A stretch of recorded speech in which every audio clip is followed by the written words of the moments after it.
बोलिए प्रेम से श्री सद्गुरु महाराज की जय। श्री सद्गुरु महाराज की जय। एक बार हम लोग आस्था और विश्वास के साथ बुलंद स्वर में गुरु महाराज का श्री जय घोष करें। श्री सद्गुरु महाराज की जय।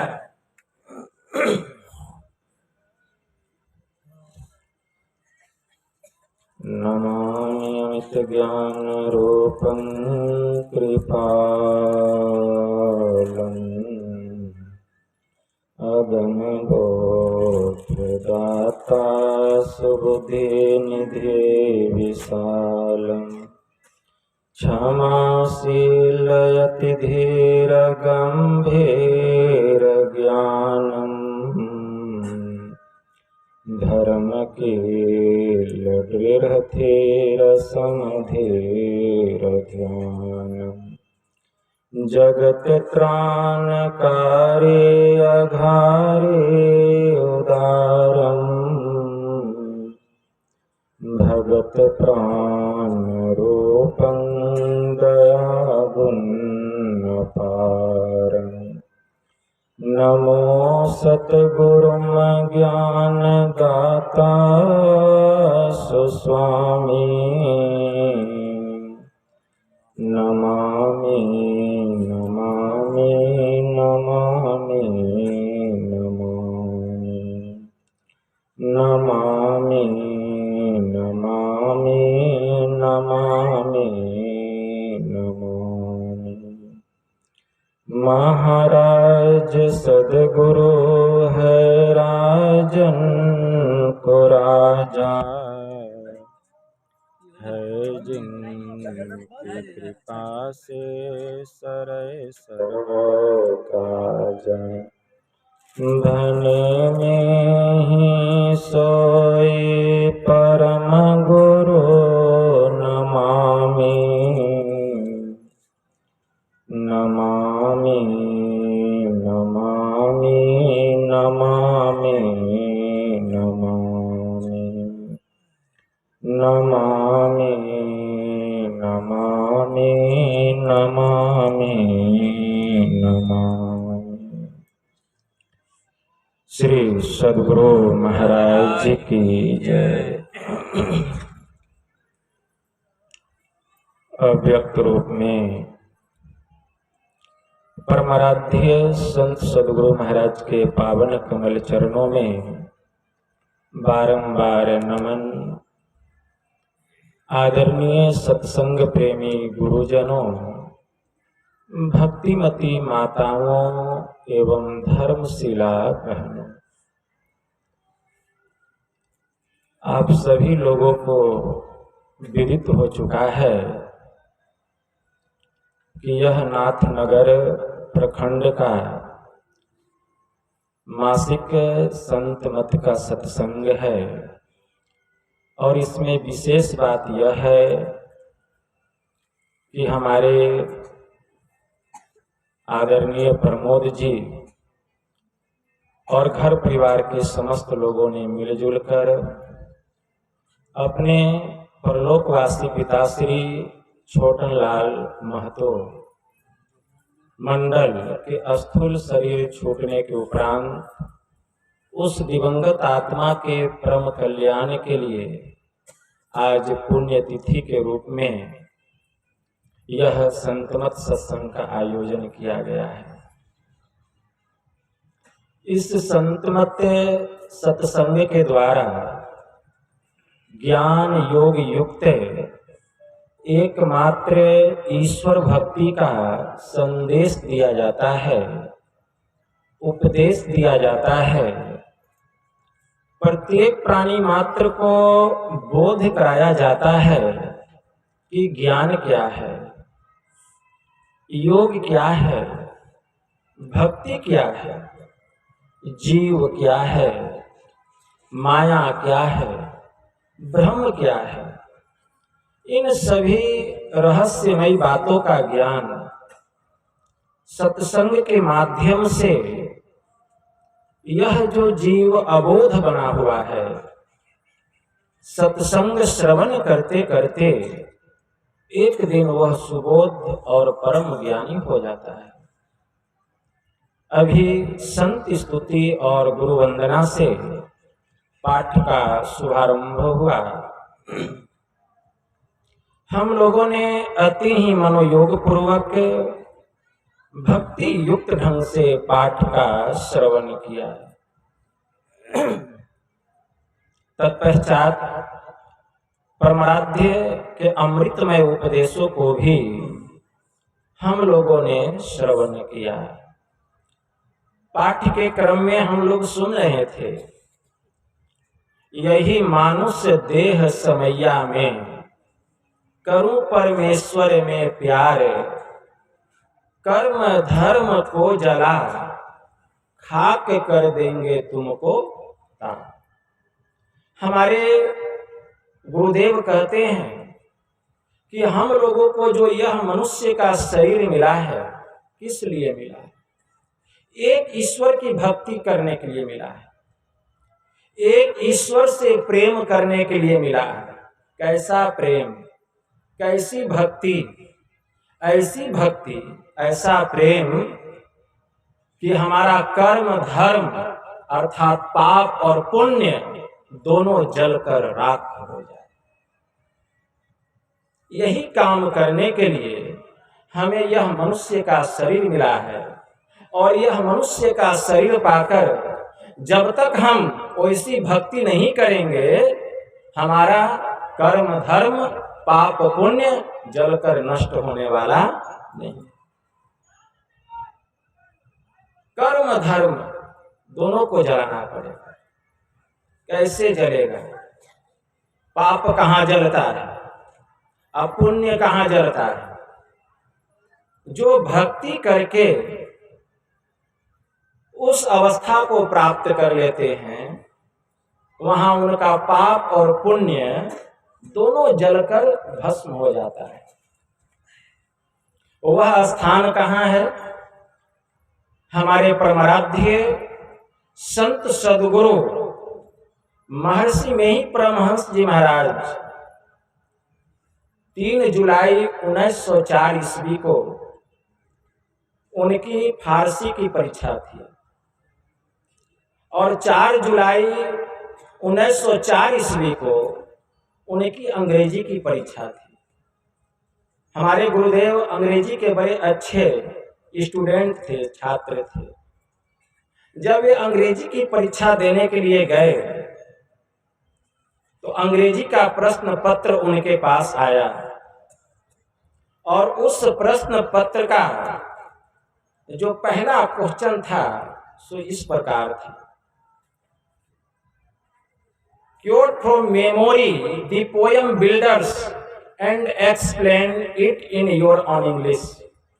अर्थात अपने स्मरण शक्ति से बिल्डर्स नामक पद की व्याख्या अंग्रेजी में करें। गुरु महाराज के मन मस्तिष्क में हुआ कि बिल्डर्स का अर्थ होता है निर्माण करता, और परमात्मा से बड़े दूसरे निर्माण करता, दूसरे बिल्डर्स और कौन हो सकते।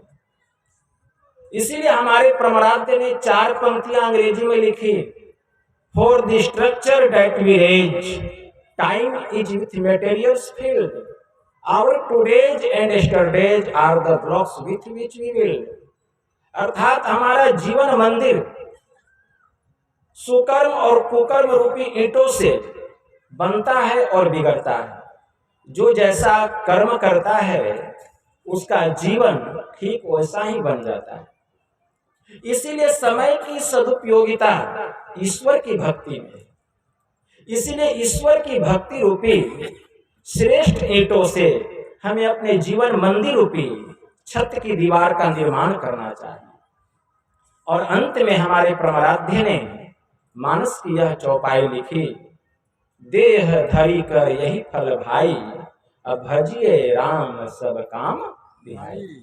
कि हम लोगों को यह मनुष्य का शरीर मिला है, सभी प्रकार की कामनाओं से, सभी प्रकार के वासनाओं से, सभी प्रकार की चाहनाओं से सभी प्रकार के विषयों से अपने मन को हटाकर हमें एक ईश्वर की भक्ति करनी चाहिए। और कैसी भक्ति? ऐसी भक्ति कि हमारा कर्म और धर्म दोनों जलकर राख हो जाए। हमारे गुरुदेव कहते हैं, यही मानुष देह समैया में करूं परमेश्वर में प्यार। तो हम परमात्मा की कैसी भक्ति करें कि हमारा पाप और पुण्य दोनों जल करके भस्म हो जाए। इसके लिए हमें क्या करना पड़ेगा? भक्ति करना पड़ेगा। लेकिन पहले जानना पड़ेगा कि भक्ति है क्या। क्योंकि जब तक हम भक्ति नहीं करेंगे, पाप और पुण्य जलकर नष्ट होने वाला नहीं है। तो भक्ति करनी पड़ेगी। भक्ति किसकी करनी पड़ेगी? तो एक परमेश्वर की भक्ति करनी पड़ेगी। गुरुदेव स्पष्ट कहते हैं, करूं परमेश्वर में प्यार। एक परमेश्वर की भक्ति करनी पड़ेगी। तो भक्ति क्या है, पहले यह समझना पड़ेगा। जिस क्रिया विशेष विधि के द्वारा जीवात्मा के ऊपर जो त्रैमायिक आवरण है, अंधकार का, प्रकाश का और शब्द का, ये त्रैमायिक आवरण से छुटकारा मिल जाए, उसी क्रिया विशेष विधि को परमात्मा की भक्ति कहा गया है। और वह क्रिया विशेष विधि क्या है? तो हमारे प्रमराध्य ने सिद्धांत में लिखा, मानस जप, मानस ध्यान, दृष्टि साधन और सुरत शब्द योग द्वारा सर्वेश्वर की भक्ति करके अंधकार, प्रकाश और शब्द के प्राकृतिक तीनों पर्दों से पार जाना और सर्वेश्वर से एकता का ज्ञान प्राप्त करके मोक्ष पा लेने का मनुष्य मात्र अधिकारी है। यही परमेश्वर की यथार्थ भक्ति। तो हमें यही काम करना पड़ेगा। तो सबसे पहले क्या करना पड़ेगा? मानस जप करना पड़ेगा, फिर मानस ध्यान करना पड़ेगा, फिर दृष्टि साधना करनी पड़ेगी और फिर नदानुसंधान की साधना करनी पड़ेगी। क्यों? क्योंकि हमारे प्रमराध्य ने कहा, मायाबद्ध जीव आवागमन के चक्र में पड़ा रहता है और इस प्रकार रहना जीव के सब दुखों का कारण है। और इससे छुटकारा पाने के लिए सर्वेश्वर की भक्ति ही एकमात्र उपाय है। इसीलिए हमें यह काम करना पड़ेगा। तो सबसे पहले मानस जप करना पड़ेगा। मानस जप अर्थात अपने मन को जप में लगाना पड़ेगा। मन बड़ा चंचल है, जप होता नहीं है, मन भागता है। मन को समेट समेट करके जप में लगाना पड़ेगा। अगर कुछ काल के लिए भी, कुछ देर के लिए भी हमारा मन जप में लग जाए, प्रयास करते करते, अभ्यास करते करते अगर कुछ देर के लिए भी हमारा मन जप में लग जाए, 2 मिनट भी अगर हमारा जप ठीक ठीक हो जाए, तो हम देखेंगे कि जिस मंत्र का हम जप कर रहे हैं वह मंत्र संबंधी रूप भी हमारे सामने आने लगेगा। क्योंकि माताएं जिस बच्चे को नाम लेकर के पुकारती है, उसी बच्चे का चेहरा उसके सामने आता है। तो हम जिस इष्ट के नाम का जप कर रहे हैं, स्वाभाविक है कि उस इष्ट का रूप भी हमारे सामने में आएगा। तो अगर हमारा जप 2 मिनट भी ठीक ठीक हो जाए, तो अपने मन को जप पर से हटाकर इष्ट के रूप में लगाना चाहिए। भगवान महायोगेश्वर श्री कृष्ण से उद्धव जी ने यही प्रश्न किया है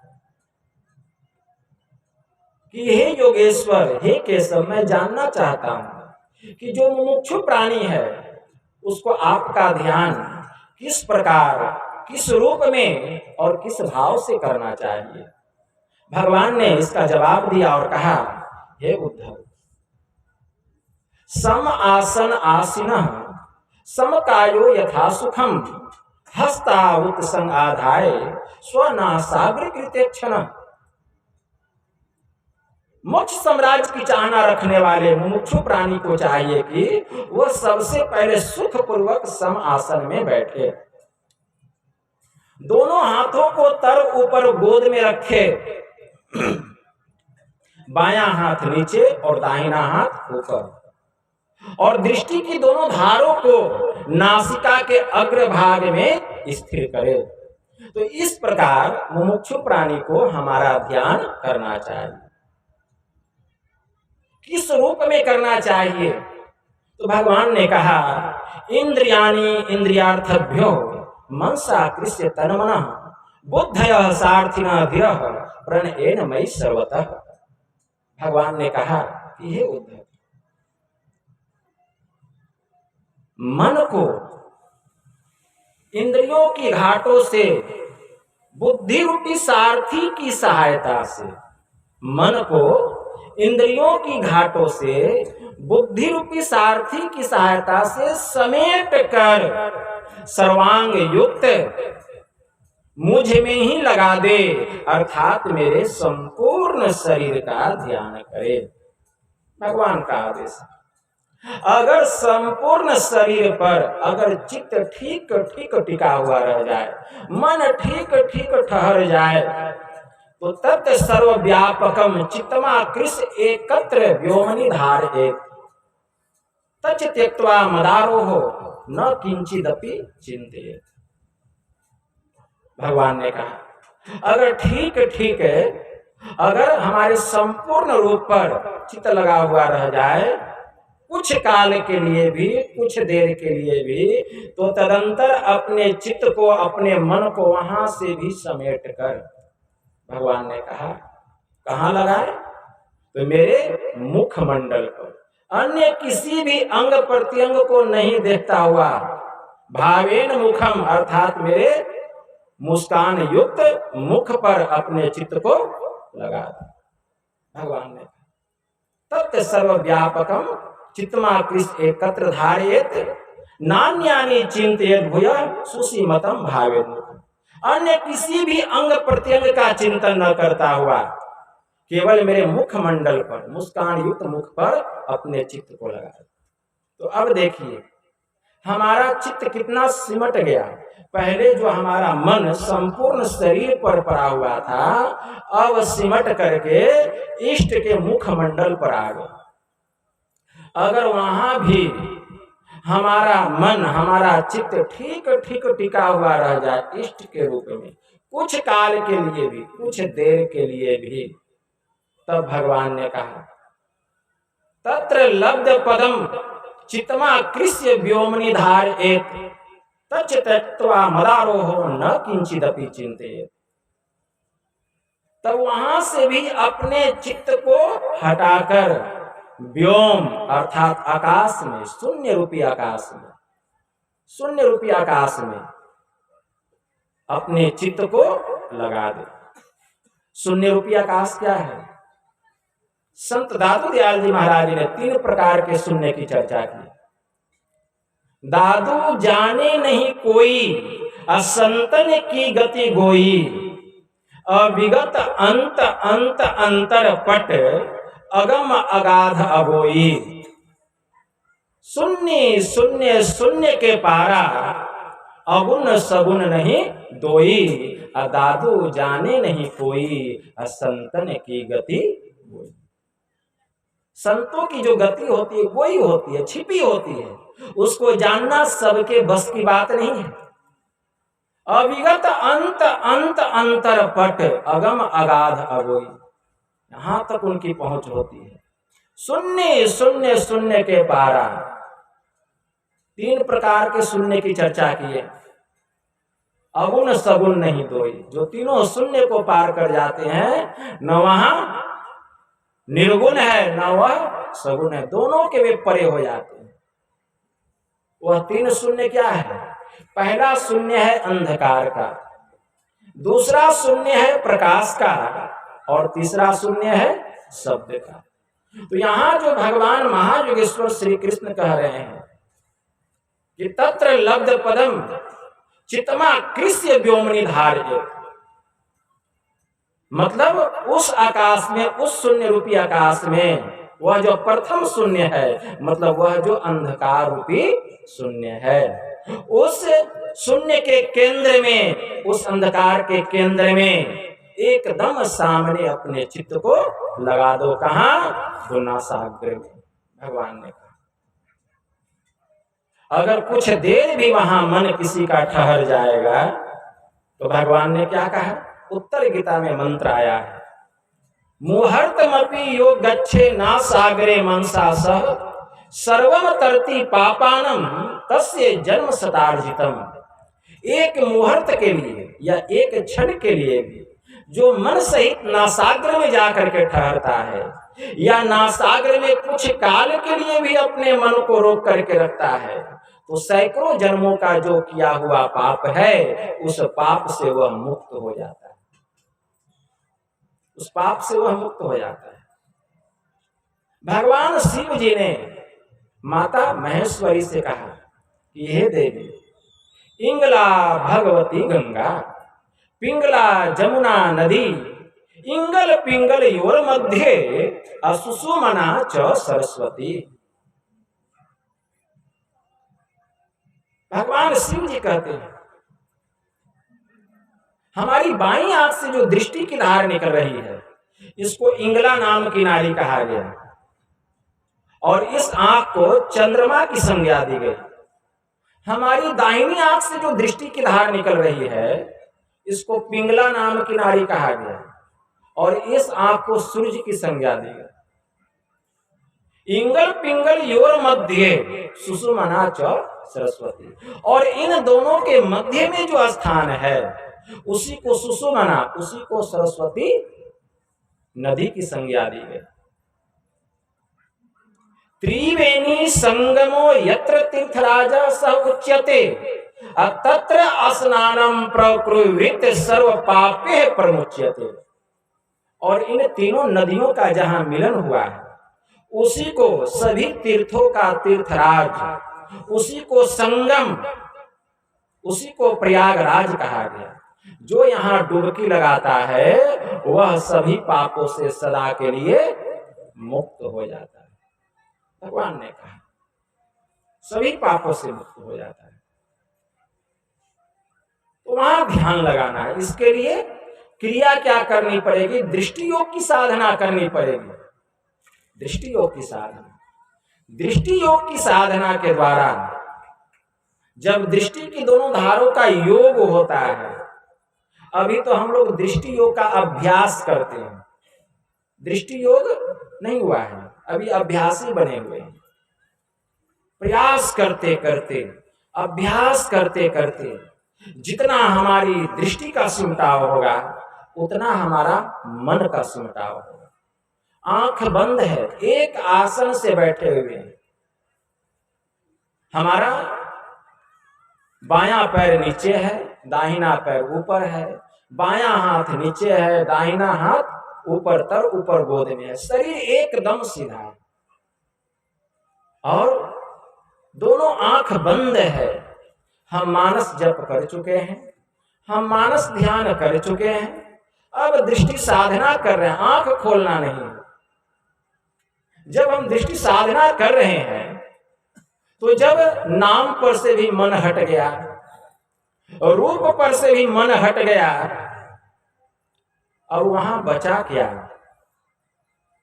तो स्वाभाविक है कि वहां अंधकार ही बचा, क्योंकि अंधकार में ही रह करके हमने मानस जप किया, अंधकार में ही रह करके हमने मानस ध्यान किया।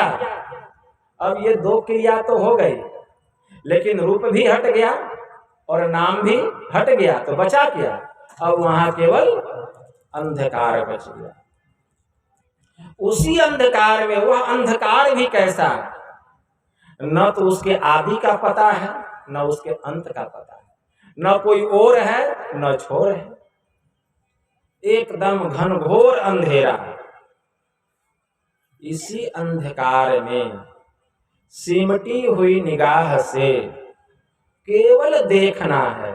कहां देखना है? तो गुरु निर्दिष्ट स्थान पर देखना। देख रहे हैं, लेकिन कुछ दिखाई नहीं दे रहा है। तो महापुरुषों ने कहा, देखो, देखने की कला से देखो, सिमटी हुई निगाह से देखो, कुछ देखने में आएगा। परम संत बाबा देवी साहब ने कहा, साधु और संत वे कहलाते हैं जो इस दुनिया में सीधी और सलामती रवि की चाल को अख्तियार करते हैं और ख्याल से ध्यान करने का उपदेश करते हैं। जिसे चाहे बैठकर करो या लेट कर करो, उन्हें न तो किसी भी प्रकार के मत और मतांतर की बूझ ही होती है। वैदिक धर्मी, मुसलमान या ईसाई कुछ भी बने रहो, इस दुनिया में सुख दुख भोगते हुए अपने अंदर में अभ्यास किए बिना एक दिन भी मत रहो। जो एक दिन का, एक समय का ध्यान छोड़ता है, वह 40 दिन के ध्यान से नीचे गिर जाता है। परम संत बाबा देवी साहब, देखो, गुरु निर्दिष्ट स्थान पर देखो, देखने की कला से देखो, सिमटी हुई निगाह से देखो, कुछ देखने में आएगा। तुरंत नहीं, इसके लिए समय देना पड़ेगा, घंटों घंटा बैठना पड़ेगा, पहरों पहर बैठना पड़ेगा। तब क्या होगा? उस पर गुरु की कृपा होगी, गुरु की कृपा होगी, और उसी से सदाचार का पालन भी होगा। कोई व्यक्ति सोचे कि पहले हम सदाचारी बन जाएंगे, तब हम दीक्षा लेंगे और ध्यान भजन करेंगे, न वह सदाचारी बनेगा और न वह भजन भेद लेगा। इसलिए मोटा मोटी हमारे परमाराध्य ने कहा, केवल मांस मछली खाना छोड़ दो, 6 महीना पूरा हो जाए, यह ब्रह्म विद्या ले लो और मनोयोग पूर्वक ध्यान सत्संग करो, तो ध्यान सत्संग का, अध्यात्म ज्ञान का जो बल मिलेगा, तो सदाचार का पालन करने में तुमको बल मिलेगा, सदाचार का पालन होगा। संसार में बहुत विद्वान लोग हैं, IG, DIG, collector, SP, DSP, बहुत लोग हैं, इंजीनियर हैं, डॉक्टर हैं, वकील हैं, लेकिन क्या करते हैं? सिगरेट पीते हैं, तंबाकू खाते हैं, शराब पीते हैं। तो बड़े विद्वान हैं, विद्वता के बल पर इसको क्यों नहीं छोड़ देते हैं? क्या उनको नहीं मालूम कि सिगरेट नहीं पीना चाहिए? क्या उनको नहीं मालूम कि शराब नहीं पीना चाहिए? क्या उनको नहीं मालूम कि नशीली पदार्थों का सेवन नहीं करना चाहिए? विद्वान हैं, डॉक्टर हैं, इंजीनियर हैं, कलेक्टर हैं, आईजी हैं, डीआईजी हैं, एसपी हैं, तो विद्वता के बल पर क्यों नहीं छोड़ देते हैं? क्योंकि यह विद्वता के बल पर होने वाला नहीं है, यह विद्वता के बल पर नहीं होगा, यह होगा अध्यात्म ज्ञान के बल पर, यह होगा ध्यान और सत्संग के बल पर। तो साधना में जैसे जैसे आप आगे बढ़िएगा, ये अपने छूटते चला जाएगा, छोड़ने की जरूरत नहीं है, ये खुद आपको छोड़ के भाग जाएगा, खुद छोड़ के भाग जाएगा। क्यों? क्योंकि ईश्वर की भक्ति और सदाचार में कीव और यू के जैसा संबंध है। जैसे कीव से कोई यू को अलग नहीं कर सकता, ठीक उसी प्रकार ईश्वर की भक्ति से कोई सदाचार को अलग नहीं कर सकता। तो जो ईश्वर का भक्त होगा वही सदाचारी होगा, और जो ईश्वर का भक्त नहीं होगा वह सदाचारी नहीं होगा, वह दुराचारी होगा। तो सिमटी हुई निगाह से देखना है, इससे क्या होगा? सदाचार में भी बल मिलेगा। जैसे जैसे हम साधना में आगे बढ़ेंगे, तो जितना हमारी दृष्टि का सिमटाव होगा, यह अंधकार जो पहाड़ के जैसा है, यही अंधकार सिमट करके एक तिल बिंदु के समान हो जाए। क्यों? आपकी दृष्टि उतनी सिमट गई, इसीलिए यह अंधकार तिल बिंदु के समान हो गया, क्योंकि आपकी दृष्टि सिमट गई। जैसे सुई के छेद में डोरा पिरोना हो, तो संसार से आप अपनी दृष्टि को कितना समेट लेते हैं। अगर आपकी दृष्टि चंचल रहेगी, फैली रहेगी, तो सुई के छिद्र में धागा घुसने वाला नहीं है। तो दृष्टि को हम समेटते हैं तो हमें संसार नहीं, संसार की वस्तु नहीं, केवल सुई का छिद्र दिखाई देता है। तो हम क्या कहेंगे, संसार नहीं है। हम क्या कहेंगे, संसार की वस्तु नहीं है, सब कुछ है, लेकिन आपकी दृष्टि सिमट गई। इसीलिए यह अंधकार जो पर्वत के समान है, यह तिल बिंदु के समान दिखाई दे रहा है। और इतना आपकी दृष्टि सिमट गई तो आपका मन भी उतना सिमट गया। और जब हमारा मन कुछ देर के लिए उस तिल बिंदु पर स्थिर रह गया, कुछ देर के लिए भी मन की वहां धारणा बन गई, परिणाम क्या होगा? दृष्टि की दोनों धार, दृष्टि की दोनों तार सरसराती हुई वहां आएगी और उस तिल बिंदु से टकराएगी। और जब तिल बिंदु से टकराएगी तो दृष्टि वहां स्थिर नहीं रहेगी, हट जाएगी, तो वहां ब्रह्म ज्योति की चिंगारी देखने में आएगी। एक बार भी कोई भक्त, कोई साधक अगर उस ब्रह्म ज्योति की चिंगारी को देख लेता है तो उसको पूर्णतः विश्वास हो जाता है कि भीतर में प्रकाश है और भीतर में शब्द भी है। क्योंकि जैसे दृष्टि टकराती है वहां ब्रह्म ज्योति की चिंगारी भी होती है और शब्द भी होता है। जब जब दृष्टि की दोनों धार वहां टकराएगी वहां शब्द होगा और ब्रह्म ज्योति की चिंगारी देखने में आएगी। बार बार ऐसा करते करते एक समय ऐसा आता है कि दृष्टि की दोनों धार वहां जाकर के सट जाती है, दृष्टि की दोनों धार वहां जाकर के मिल जाती है। परिणाम क्या होता है? वह तिल खिड़की खुलती है और वहीं पर चमचमाता हुआ ज्योतिर्मय प्रणव बिंदु प्रकट हो जाता है। और जब वह बिंदु प्रकट होता है तो प्रकाश, यह संसार का प्रकाश तुच्छ है उसके सामने, परम प्रकाश। काकभूषुंडी जी ने कहा ना, राम भगति चिंतामणि सुंदर बसहि गरुड़ जासु उर अंतर परम प्रकाश रूप दिन राति। परम प्रकाश, प्रचंड प्रकाश, ऐसा प्रकाश होता है, एकदम दूध के जैसा प्रकाश होता है, श्वेत प्रकाश होता है। और प्रकाश नहीं होता है, अनहद प्रकार के नादों की वर्षा भी होती है। और हमारी सूरत उस तिल बिंदु में प्रवेश करती है, अंधकार का नामो निशान मिट जाता है और उस तिल बिंदु में प्रवेश करके हमारी सूरत सीधे सहस्त्रदल कमल में जाती है, सीधे सहस्त्रदल कमल में। संत तुलसी साहब की वाणी में आया, तिल परिमाने लगे कपाटा, मकर तारतः जीव का बाटा। यहीं पर जीवात्मा की बैठक। इतना भेद जाने जब कोई, तुलसीदास साध है सोई। निस्दिन सुरती रहे लवलाई, पल पल राखे तिल ठहराई। सतगुरु संत कंज में वासा, असुरती लाई जो चढ़े आकाशा। श्याम कंज लीला गिरि सोई, तिल परिमाण जान जन कोई। छिन छिन मन को तहां लगावे, एक पलक छूटन नहीं पावे। अश्रुति समानी रहे आकाशा, तिल खिड़की में निस्दिन वासा। गगन द्वार दिसे एक तारा, अनहद नाद सुने झनकार। संत तुलसी साहब की बात। तब देखिए आनंद, यहां से आनंद मिलना शुरू होता है। तब हमारी सूरत सहस्त्रदल कमल में जाती है। हम अस्थूल शरीर, 5 कर्म इंद्रियां और 5 ज्ञान इंद्रियां इससे ऊपर उठ जाते हैं, इससे ऊपर उठ जाते हैं। और सहस्त्रदल कमल में जैसे डुबकी लगाते हैं, यहां सब पाप जल करके राख हो जाता है, सब पाप जल के राख। ये कैसे हुआ? भक्ति करते करते पहला पर्दा हट गया। मैंने पहले कहा, वास्तव में भक्ति किसको कहा गया?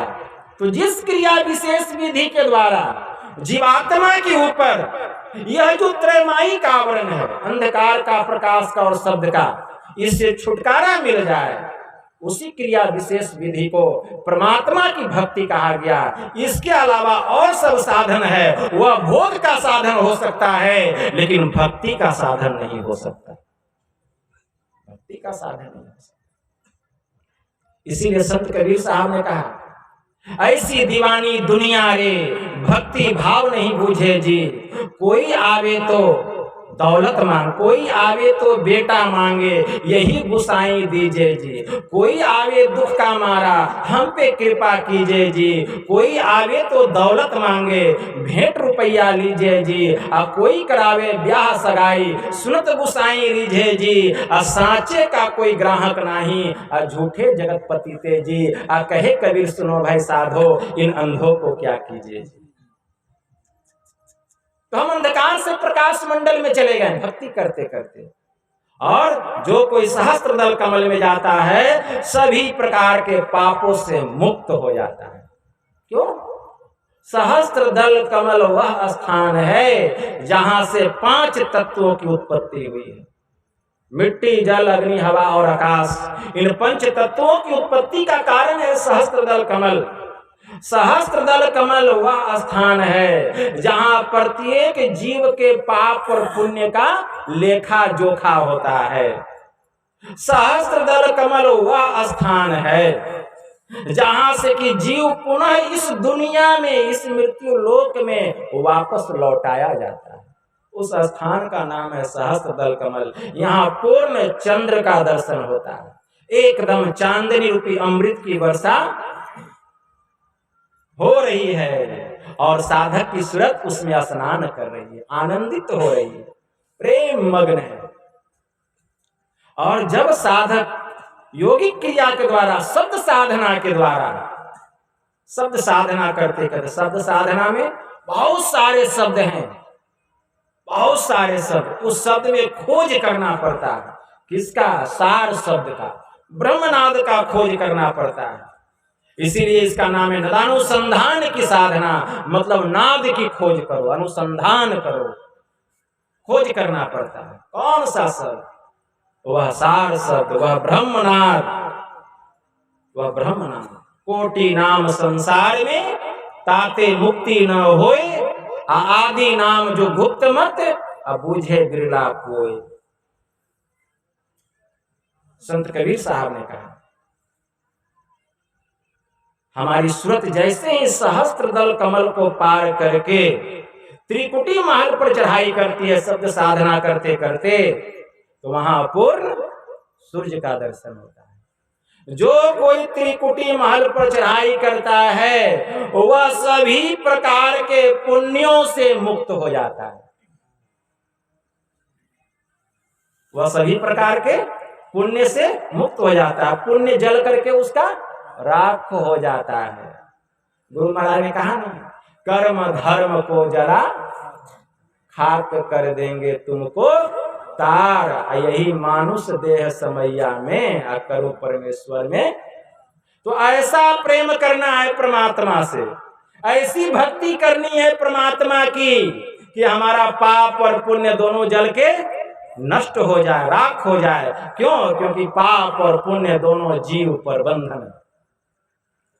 पाप अगर लोहे का बंधन है तो पुण्य जो है यह सोने का बंधन है। अगर सोने के जंजीर से आपको बांध दिया जाए तो सुख मिलेगा कि दुख मिलेगा?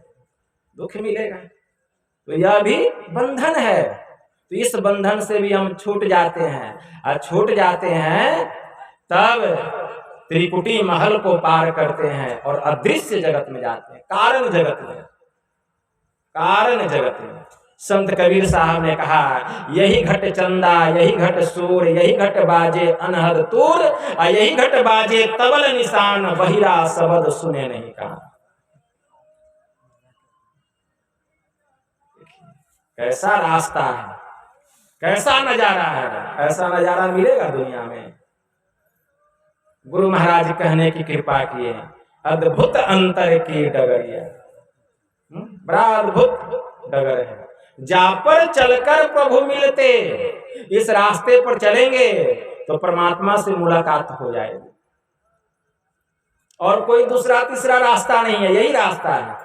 दाता सतगुरु धन्य धन्य, जो राह लखा देते, चलत पंथ सुख होत महा है, जहां अझर झरते अमृत ध्वनि की नौबत झर। यही है अमृत, यहाँ अमृत की वर्षा हो रही है,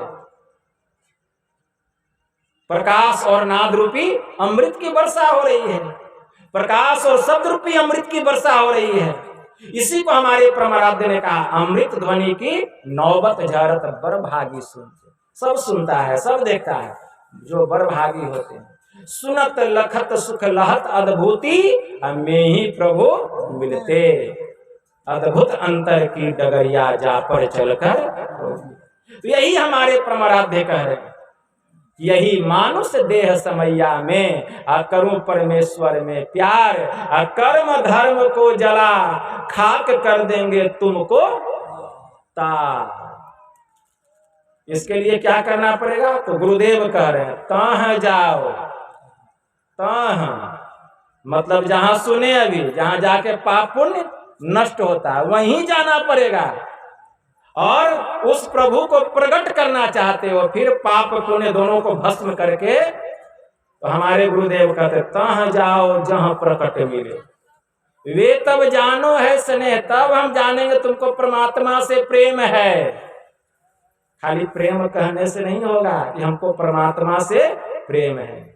अरे जो प्रेमी होता है, जब अपनी प्रेमिका को पा लेता है, ठीक है ना, तब लगता है कि नहीं, अब हमारा प्रेम पूरा हो गया। या जो प्रेमिका होती है, जब अपने प्रेमी से मिलती है, तब उसको शांति मिलता है। यह तो संसार का प्रेम है, लेकिन यहाँ जीवात्मा और परमात्मा का प्रेम दिखलाया गया। जीवात्मा और परमात्मा का। संत कबीर साहब ने कहा, मोर तोर मनवा कैसे एक होई रे, तू कहता कागज की लेखी, मैं कहता आंखों की देखी, कहा सुनी की बात नहीं है, देखा देखी की है बात। अरे दुल्हा दुल्हन मिल गए, फीकी परी बारात। यह जीवात्मा रूपी दुल्हन परमात्मा रूपी दुल्हा से जाके मिल गई, अब बारात किस काम?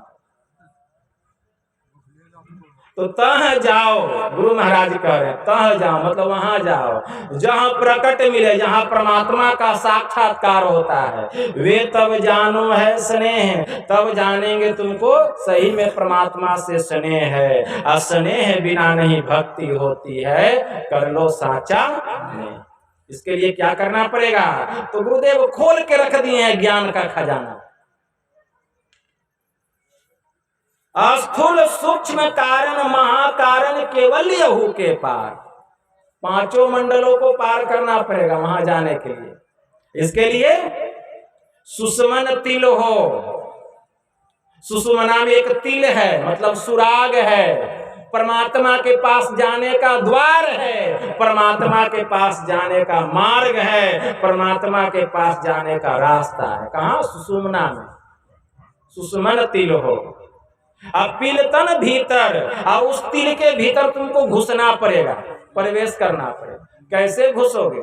इतना बड़ा हाथी के जैसा शरीर लेके घुसेंगे? कैसे घुसेंगे? संत कबीर साहब ने कहा, बिन पावन की राह है, बिना बस्ती का देश, बिना पिंड का पुरुष है, कहे कबीर संदेश। ऊंचा महल अगमपुर जहां संत समागम होई, जो कोई पहुंचे वही नगरिया, आवागमन न। तो सुषमन तिल हो, पिलतन भीतर होंगे सबसे न्याय। ब्रह्म ज्योति, इसके लिए ब्रह्म ज्योति का सहारा मिलेगा। जब उस तिल बिंदु में प्रवेश करोगे तो क्या का सहारा मिलेगा? ब्रह्म ज्योति का। ब्रह्म ज्योति, ब्रह्म ध्वनि, फिर ब्रह्म ध्वनि का सहारा मिलेगा। को धरी धरी ले चेतन आधार। यह चेतन का क्या है? आधार है। ब्रह्म ज्योति और ब्रह्मनाद आधार है, मतलब सहारा है परमात्मा के पास जाने का। प्रभु के पास जाने का, प्रभु को पाने का, यह ब्रह्म ज्योति और ब्रह्मनाद इस चेतन आत्मा के लिए क्या है? सहारा है, आधार है। ब्रह्म ज्योति ब्रह्म ध्वनि को धरि धरि ले चेतन आधार, तन में पिल, इस शरीर के भीतर में पिल जाओ, दौड़ लगाओ। कैसे? तजो पिंड चढ़ी जाओ ब्रह्मांड ही, जो वीर हो पेलो सुस्मन दृष्टि, शिष्ट जो तीर हो, बिंदु नाद अगुआई तुम ही ले जाएंगे, अरे हारे में ही ज्योति सह नाद की सैर दिखाएंगे। गुरु महाराज की वाणी में आया। तो तन में पिल पांचों तन पारा, जा पाओ प्रभु सार। तब जो वह सार तत्व है, वह जो परम तत्व है परमात्मा, उसका ज्ञान प्राप्त होगा, उसका ज्ञान प्राप्त होगा। मैं ही होए सकोगे, जाओगे वही पार। देखिए गुरु महाराज 2 बार में ही शब्द का प्रयोग करते हैं। क्या समझे इसका मतलब? गुरु महाराज इस दोहा, इस पद में 2 बार में ही शब्द का प्रयोग करते हैं ना। मैं ही हो सकोगे, मतलब मैं ही, इसके लिए तुमको महीन बनना पड़ेगा। मैं ही, इसके लिए तुमको महीन बनना पड़ेगा।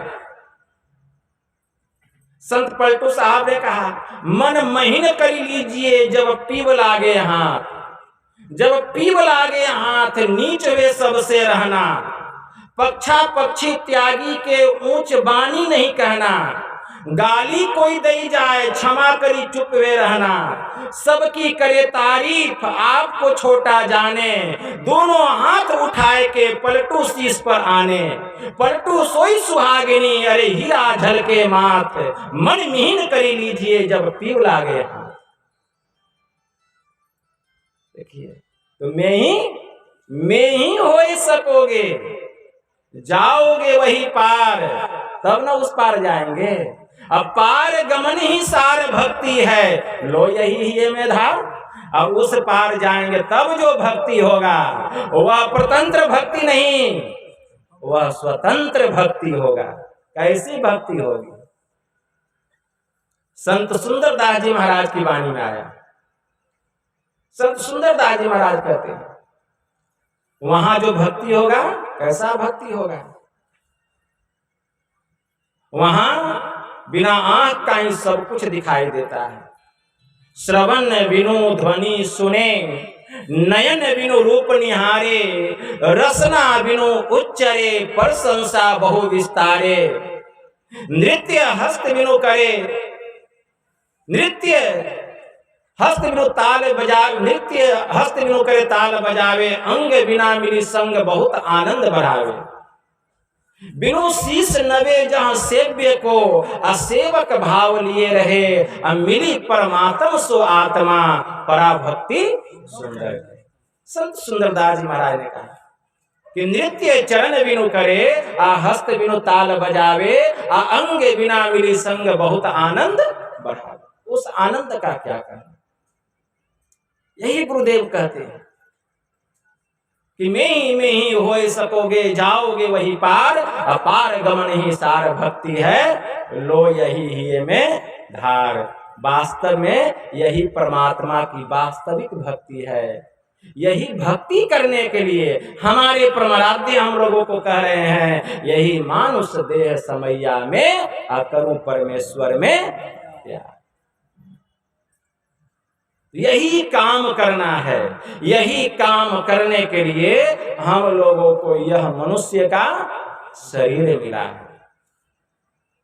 भगवान महायोगेश्वर श्री कृष्ण ने कहा, आहार निद्रा भय मैथुनश्च सामान्य में तत् पशु भिन्द्रा नाम, ज्ञानम नरा नाम अधिकम विशेषो, ज्ञाने नहीं न पशु ही समाना।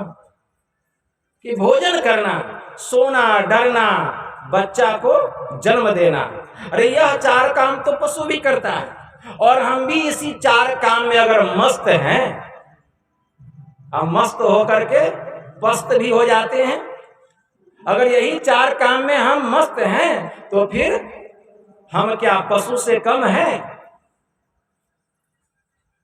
हम क्या पशु से कम हैं? सूत्राम स्पष्ट प्रतीत होता है कि यह जो मनुष्य है यह पशु के समान है। तो भगवान ने कहा ज्ञानम नराणाम अधिकम विशेषो। अगर मनुष्य को ज्ञान हो जाए तो फिर यह मनुष्य पशु से श्रेष्ठ है। अज्ञानेन हीनः पशु भी समान। और अगर यह ज्ञान से हीन है तो वह पशु के समान है। भगवान ने कहा। इसीलिए महोपनिषद में भी एक मंत्र आया है, भारो विवेकिनः शास्त्रम भारो ज्ञानम च रागिनः अशांतस्य मनोभारो अभारो अनात्मविदो वपुः। अविवेकी के लिए शास्त्र भार है, रागी के लिए ज्ञान भार है, अशांत मनुष्य के लिए मन भार है, और जो आत्मज्ञानी नहीं है उसके लिए तो यह शरीर ही भार है। इसलिए यह शरीर मिला है किस लिए? आत्मज्ञान को पाने के लिए। जब तक अपना ज्ञान नहीं होगा क्या परमात्मा की पहचान होगी? हम गहरी निद्रा में सोए हैं, जब जगते हैं तो पहले किसका ज्ञान होता है? पहले अपने शरीर का ज्ञान होता है, तब औरों का ज्ञान होता है। ठीक उसी प्रकार जिस दिन ज्ञान होगा तो पहले अपना ज्ञान होगा, और जैसे ही अपना ज्ञान होगा परमात्मा की भी पहचान हो जाएगी। एक फकीर ने बड़ा अच्छा कहा, संत मुर्शिद, उनकी वाणी में आया, अरे मिलने की आरजू है तो खुद को मिटा के देख, पर्दा नसीन घर है तो जरा पर्दे से आके देख, जिसको तू ढूंढता है मिलेगा तुझे यहीं, दरियाए इश्क में जरा गोता लगा के देख। मस्जिद खुदा का घर है यह कहते हैं शेख जी, अरे खुद ही खुदा का घर है जरा खुद ही को मिटा के देख। मुल्ला की बांग को सुनता है सामो शहर इमाम, अरे बांगे इलाही हो रही जरा गोसे में आके देख। कौओं से हंस बन रहे हैं सब मुर्शिद के पास में, अरे तालिबे दिदगर है तो जरा सजदे में आके देख। मिलने की आरजू है तो जरा खुद को मिटा के देख। मंसूर साहब की वाणी में आया, मंसूर हल्लाज की वाणी में, वे क्या कहते हैं? बहुत अच्छा कहते हैं, अगर है शौक मिलने का हरदम लौ लगाता जा, जलाकर खुद नुमाई को भस्मे तन पर लगाता जा, पकड़ कर इश्क की झाड़ू सफा कर हिजरे दिल को, दुई की धूल को लेकर मुसल्ले पर उड़ाता जा। मुसल्ला छोड़ तस्बीह तोड़ किताबें डाल पानी में, पकड़ दस्तों फरिश्तों का गुलाम उनका कहलाता है। न मर भूखा न रख रोजा, न जा मस्जिद न कर सिजदा, वजू को तोड़ दे पूजा शराबे शौक पीता जा। अरे हमेशा खा हमेशा पी और गफलत में रहो न एकदम, नशे में सैर कर अपनी खुदी को तू जलाता जा। न हो मुल्ला न हो ब्राह्मण दुई को छोड़कर पूजा, हुक्म साहे कलंदर का अनहलक तू कहलाता जा।